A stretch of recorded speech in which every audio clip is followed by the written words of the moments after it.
Oh oh oh, c'est Manga Croustillant et aujourd'hui on se retrouve pour la 11e position du tome 24 des séries finies de ma Mangatech.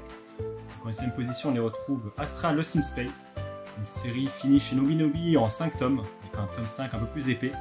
On va suivre différents élèves, alors je suis pas forcément un peu dans le futur, on se retrouve en 2063, avec des élèves qui vont partir en voyage scolaire. On peut voir justement là un peu les différents élèves.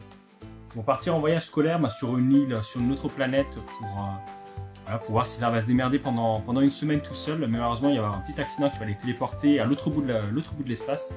Par chance, ils vont réussir à trouver un vaisseau abandonné dans lequel ils vont réussir à rentrer dedans. Ils vont essayer de retrouver le chemin un peu pour retourner jusqu'à chez eux, mais ils vont découvrir qu'ils n'ont pas forcément été téléportés là-bas par hasard et qu'il y a un trait apparemment qui se cache avec eux. Donc on va essayer de découvrir tout en faisant un peu les voyages sur des îles dangereuses. Par exemple ici, voilà.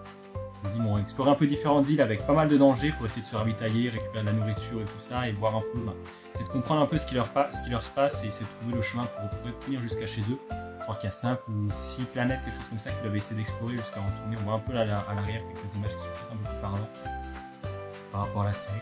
Mais c'est une petite série un peu enfantine qui n'a pas forcément trop des pattes à des canards, ça reste un truc un peu assez classique, une histoire assez classique, même s'il y a quelques petits rebondissements, notamment aussi par rapport aux enfants, leur nature même, qui sont leurs parents, entre les parents et les enfants, il y aura un petit élément assez intéressant qu'on va peut-être pas forcément trop venir, mais qui est introduit au fur et à mesure.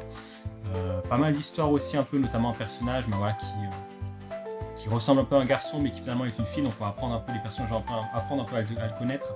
On va apprendre aussi à découvrir pourquoi est-ce qu'il se caractérise comme ça et les préjugés qu'on peut avoir un peu là-dessus. Enfin, c'est vraiment une série, je trouve, assez intéressante.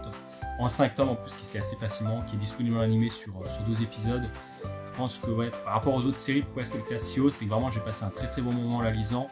C'est une série vraiment que je recommanderais quasiment même à tout le monde, qui cherche peut-être une histoire sympa ou une histoire assez courte à découvrir et même à raconter à leurs enfants ou à raconter à des personnes qui ne se mettent pas forcément trop des mangas.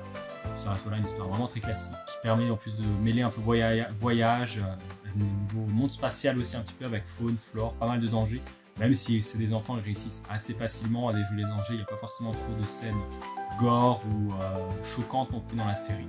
Et voilà, ça reste un petit thriller assez sympa, on essaie de découvrir qui le traite en voyant des enfants essayer de retourner jusqu'à leur planète et découvrir voilà, ce qui s'est passé, notamment quelques secrets concernant la planète sur laquelle les planètes sur lesquelles ils traversent. Et vous, et toi, c'est quoi ton tome 24?